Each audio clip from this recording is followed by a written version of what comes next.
غمگر من همراهی مکن خواهی از ما این سخن باور کن و خواهی مکن خواهی از ما این سخن باور کن و خواهی مکن هرچی باید سر به من ریزید راکی بلند هرچی باید سر به من ریزید راکی بلند ریزید راکی بلند پهلوی بر ما کسی من شنید و تاهی پهلوی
درود دوستان، برنامه نوبتی خاطره ها را پیشنهاد می سازیم و چخیلی می دانیم هر وقت که سخن درباره آفرندگان موسیقی های اصیل، موسیقی های ماندگار می رود، به شبه به قول بحر دل کس کشاده می گردد. از این رو تصمیم گرفتیم که امروز این گونه نام ها را با همراهی نفر برایتان یادرس کنیم که خود امروزها همین گونه موسیقی های ماندگار را می آفرد و شاگردان سزاوار را تربیت داده ایستاده است. حافظ خلقی تاجیکستان استاد اسماعیل نظری می باشند، همراه شاگردانشان آمدند. سلام و درود میگیم استاد، باری دیگر برایتان خوش آمدید.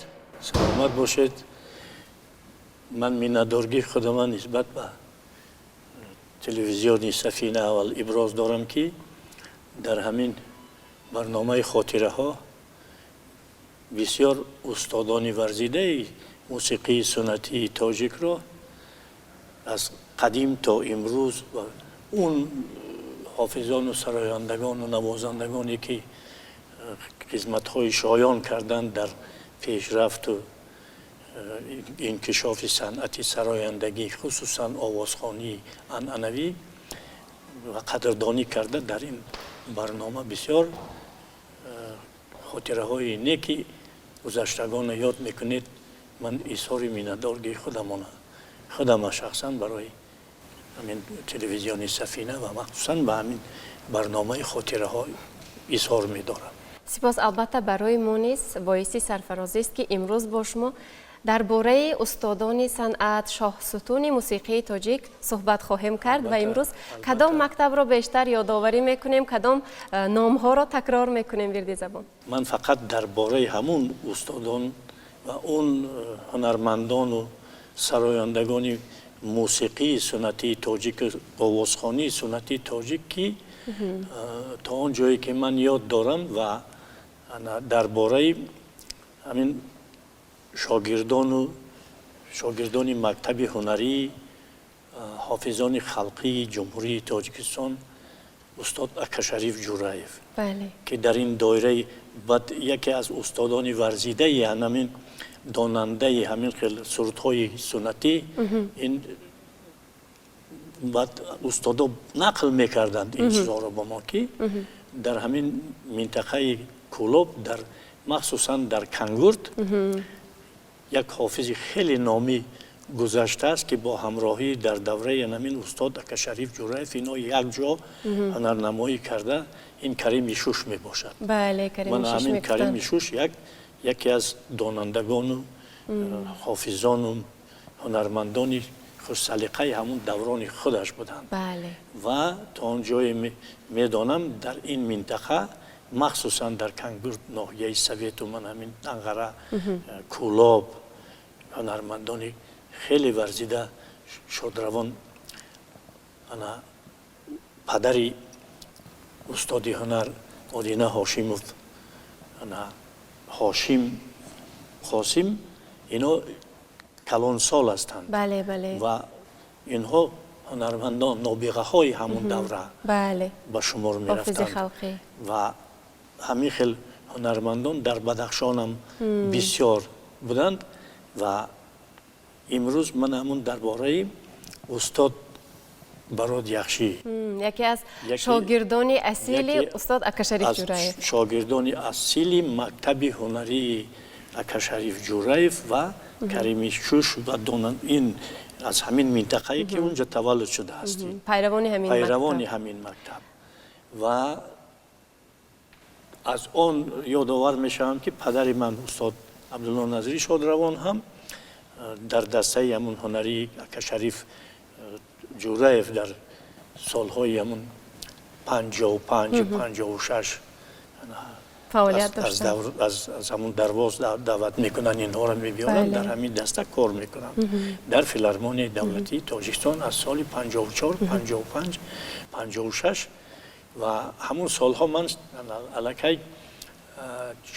4 ساله 5 ساله بودم در کوچه شرق زندگی میکردیم همه هنرمندان در همون محله زندگی میکردن و همین استاد اکاشریف جوراєv در همون کوچه آزادی زدان زندگی میکرد و این طرف فرزندی که با همراهی براد یخشیف در همون دسته کار میکرد در همون محله زندگی میکردند مقیم جوراєv محله ایجادکاران بودن محله ایجادکاران و صنعتکاران بود اکنون براد یخشیف در همین دسته کار و فعالیت رو همونجا من شاهد زنده بودم که اون کس راوی بودند اول خودش راوی همون برنده همون کنسرت ها بود مهارت اکتیوری بلند داشتن مهارت اکتیوری هم داشت نطق بروی صحنوی داشت سیمای صحنوی زیبا داشت بعد شخصی بسیار خاکسار و هم شوخ طبیعت بودند به حد انا همین خیلی برندگی میکرد مجبور کردند من همین استادان کلان مجبور کردند که شما با این قدر آواز زیبا با این قدر دیکسیای تاجیکانه خوشرو زیبا داشتنتون شما باید سرودخوانی کنید من از زبان پدرم شنیدم از زبان مقیم جوراєv شنیدم این گپا را که بعد همین با خواندن سرودها جلب میکنند برات اکره و همین خیلی سرودهای مثلا ناله بلبل این سرودهای محبوبه جان مینالد دلم همین سرودها رو بعد از ایجادیات بسته‌کاران هم سرودها رو این کس خیلی با مهارت بلند اجرا میکرد که من همین شاگردی که از برآمد کردن همون سرودی متنی مشفقی و آهنگ از زیادالله شهیدی که برای انسامبلی حافظان خلقی انسامبلی شش مقام و با همون آوازخوانانی که اونجا کار میکرد عبدالله نظری برنا اسحاقوی و بسیار هنرمندان خیلی خوش سلیقه مقام خان لاله برکای و اونجا کار میکردن فضلالدین شهابوف کار میکردن شاهنظر صاحبوف کار میکردن با محمد اکا در همین دوره که همین اکای برات در اونجا کار میکرد الکی همون وای محمد نیازوف راهبری همون انسامبل همراه پدرمون در همون انسامبل کار میکردند و همونجا با غیر از سرودهای مقام غیر از 6 مقام سرودهای مقام خواندن با سرودهای خلقی و سرودهای بسته‌کاران رو بسیار خوب اجرا میکردند. من میخواهم که همین خداداد خوشقدمов اینجا آمدم و سرود محبوبه جان رو پیشکش کند ما باشد. مرحمت.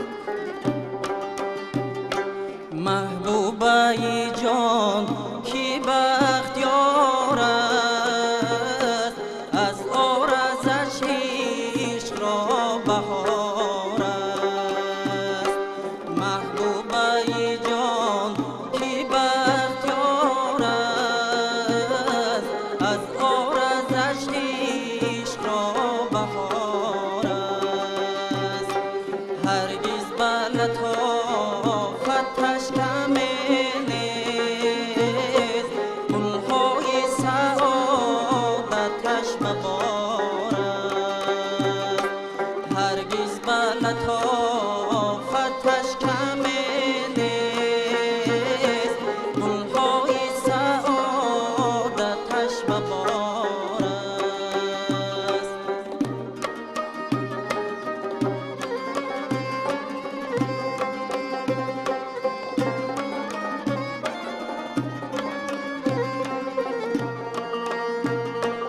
آینه دل به خانه چشم از طلعت او ستاره بار است آینه دل به خانه چشم از طلعت او ستاره بار است از حسن و جمال رنگی گلی سرخی نوبهار است از حسن و جمال هویداست رنگی گلی سرخی نوبهار است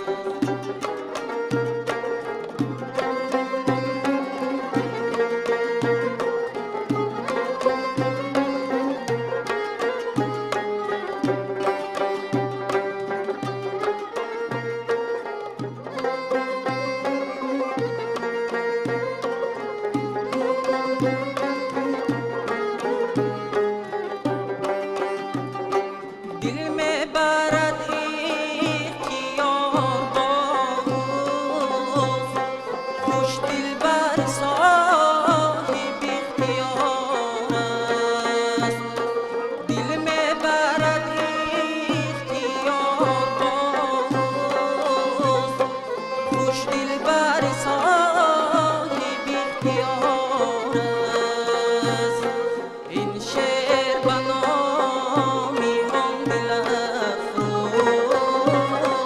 از نامی رحیمی یادگار است این شعر بنامی آمیل افروز از نامی رحیمی یادگار است از نامی رحیمی یادگار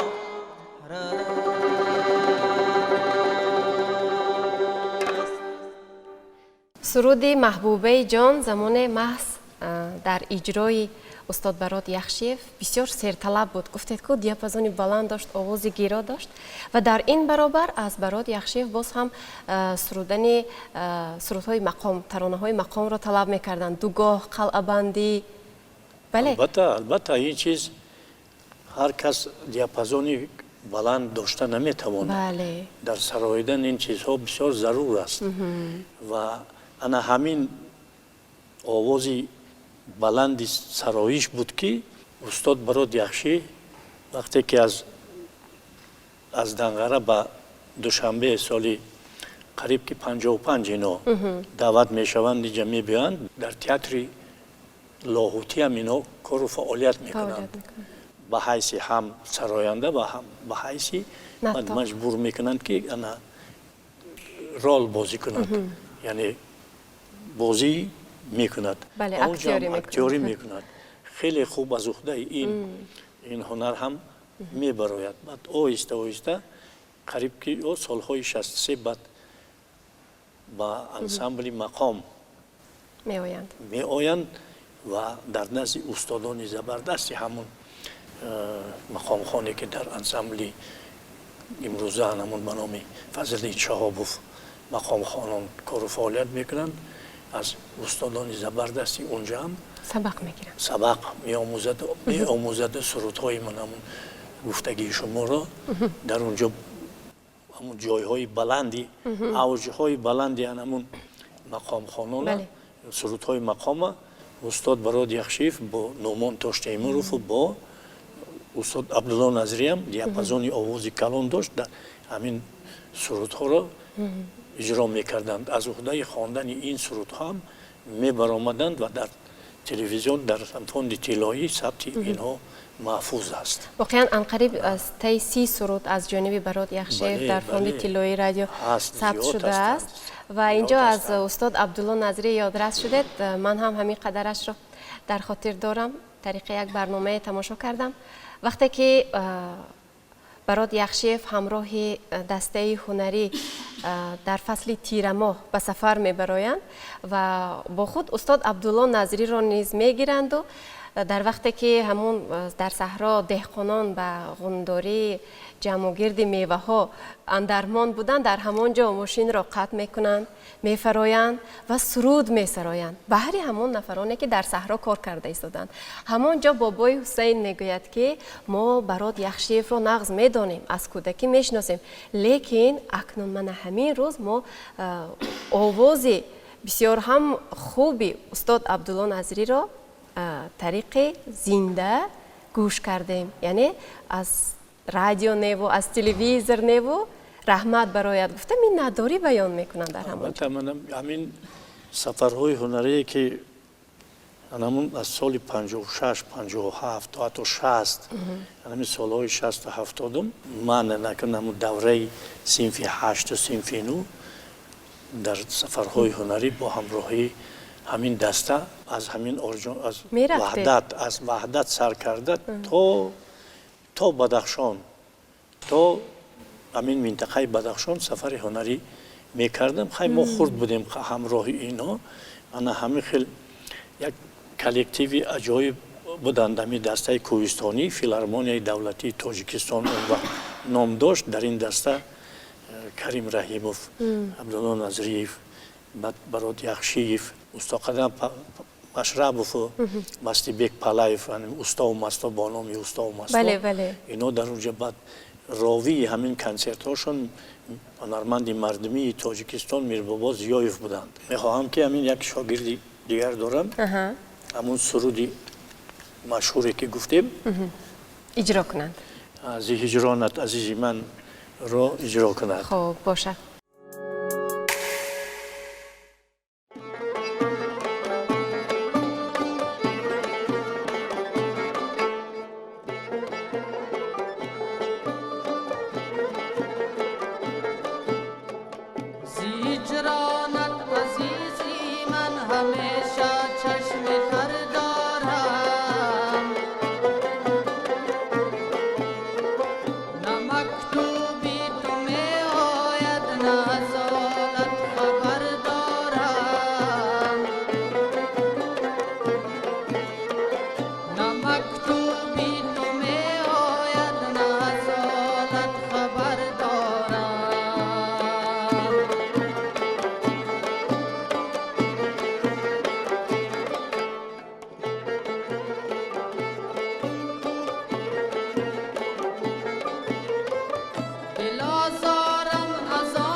اگر مردم مرا پرسند چرا رنگت خزان گشته، اگر مردم مرا پرسند چرا رنگت خزان گشته، جوابش را همه گویم عزیزه در سفر دارد، جوابش را همه گویم عزیزه در سفر دارد.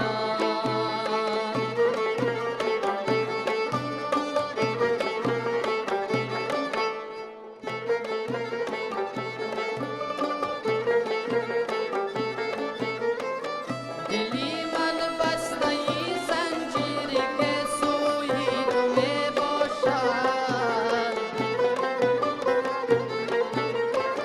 دلی من بسته ای زنجیری که سوی تو می باشد، و جز وصفی تو کی دردی تمنایی دیگر دارم، و جز وصفی تو کی دردی تمنایی دیگر دارم. زی هجرانت عزیزی من همیشه چشم تر دارم، نه مکتوبی تو می آید نه از حالت خبر دارم، نه مکتوبی تو می آید نه از حالت خبر دارم.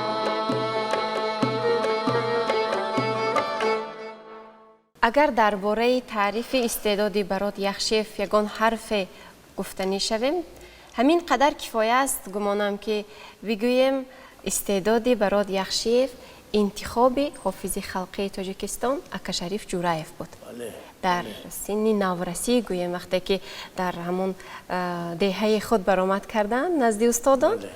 بله. انتخاب کردند و همین گونه دعوت شدند به شهر دوشنبه. همون سبب به دوشنبه آوردن برات یخشیف استاد شادروان اکاشریف جورایف می شود.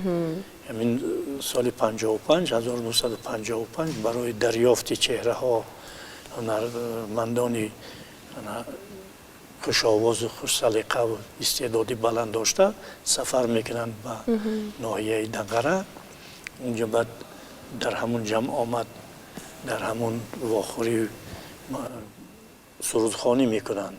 بله. سرودخوانی میکنند و سرود که میخوانند بعد دقتی همین برات یخشیف با اکاشریف جورایف میرسد و از همون استعداد از همون آواز الکی خواهش میکند که این جوان باید در دوشنبه کار و فعالیت کند و در دوشنبه کار کند.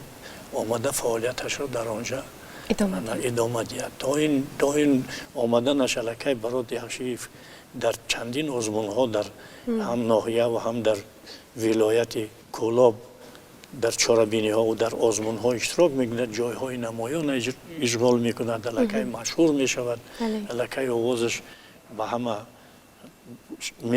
شنونده ها الکی از آواز او باخبر میشوند و الکی توجه به استعداد اون کس میکنند.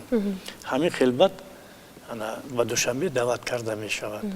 یک چند مدت کار و فعالیت میکند، باز مهر دیه باز میکشد، با به همون دیه خودش سفر میکند.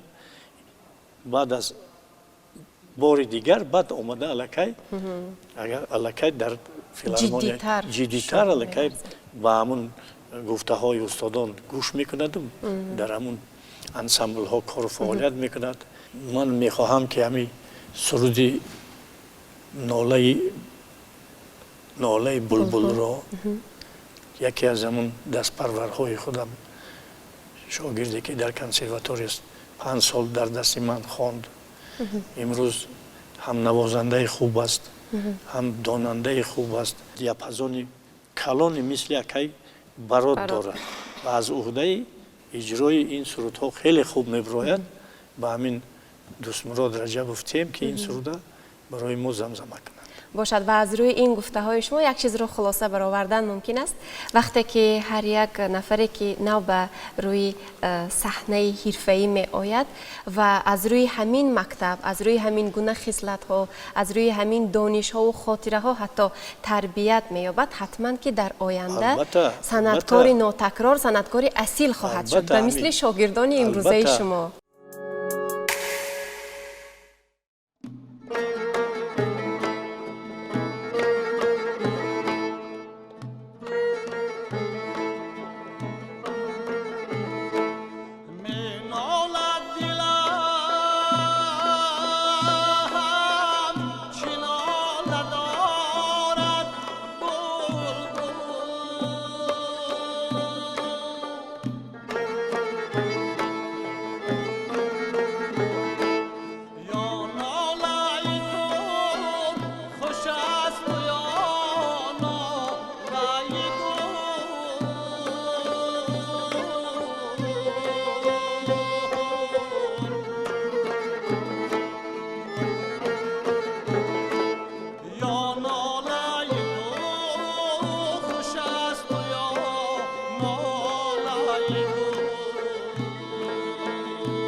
امسال 41 سال می شود که ناله همین بلبل را ما نمیشنویم متاسفانه. یعنی در عین کمالات در سن 49 سالگی وفات کردند استاد براد یخشیف.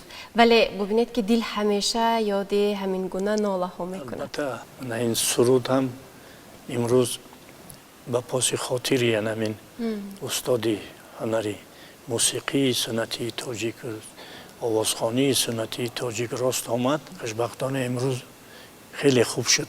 خیلی خوب شد که ما امروز یاد از این استاد کرده استادیم و همین قدر سرود و آهنگ های زیبای می خواندند.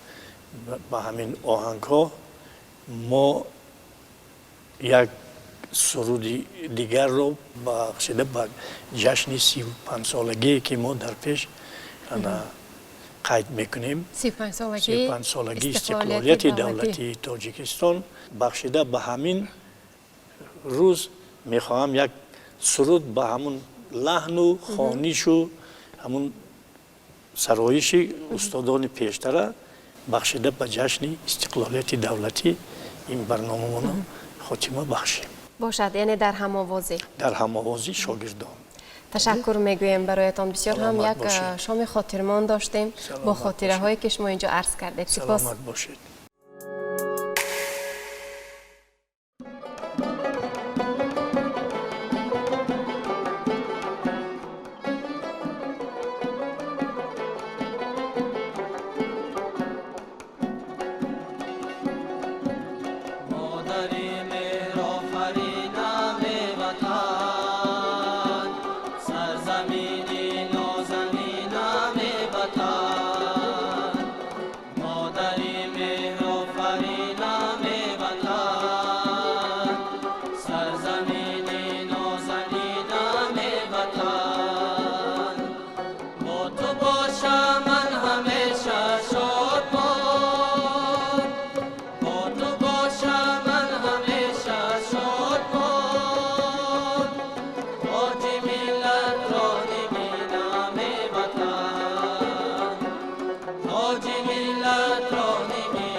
مسکن مردان با نام و سواد افتخار هستی برای من وطن.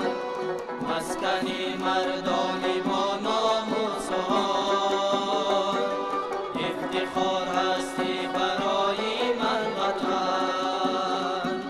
ای وطن تو مهر و ایمانی منی، ای وطن تو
تاجیکستان نامیده که زنده باد تاجیکستان نامیده که زنده باد.